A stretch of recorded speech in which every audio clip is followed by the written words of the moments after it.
ठाकूर कोकणशाहीच्या दिवसभराच्या बातम्या या विशेष बुलेटिन मध्ये आपल्या सर्वांचं स्वागत करते। चला तर मग जाणून घेऊया सिंधुदुर्ग जिल्ह्यासहित संपूर्ण कोकण आणि अखंड महाराष्ट्रात नेमकं काय काय घडलं।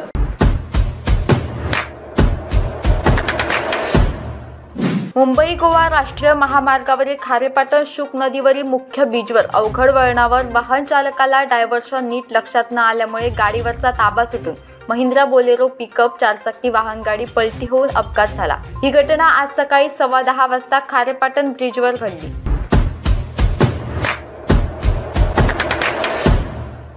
रायगड जिल्ह्यात नागोठणे येथे झालेल्या भीषण अपघातात एका युवकाचा मृत्यू झालाय। महामार्गावर भरधाव वेगाने आलेल्या ट्रेलर चालकाने दारूच्या नशेत दुचाकीला जोरदार धडक दिली। ही धडक इतकी भीषण होती की या अपघातात दुचाकीवरील संदेश सदानंद घाणेकर वय 32 या तरुणाचा जागीच मृत्यू झाला।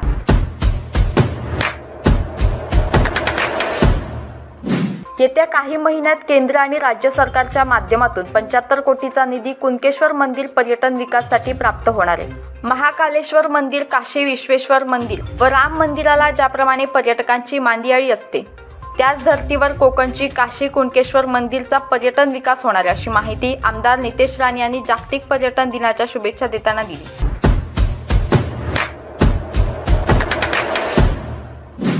देवगड तालुक्यातील तोरसोळे फाटा व लिंगदाळ तिठा या 2 ठिकाणावरून मंगळवारी रात्री 10च्या सुमारास 5 ओव्हरलोड चिरा वाहतूक करणाऱ्या ट्रकवर कारवाई करण्यात आली। देवगड तहसीलदार RJ पवार यांच्या प्रमुख मार्गदर्शनाखाली ही कारवाई करण्यात आली।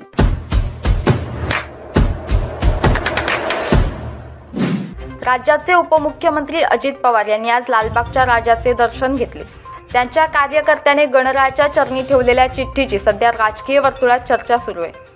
रणजित नेरोटे यांनी या चिठ्ठीत हे लालबागच्या राजा आमचे अजितदादा पवार लवकरात लवकर या महाराष्ट्र राज्याचे मुख्यमंत्री होऊ देत असा मजकूर लिहिलाय।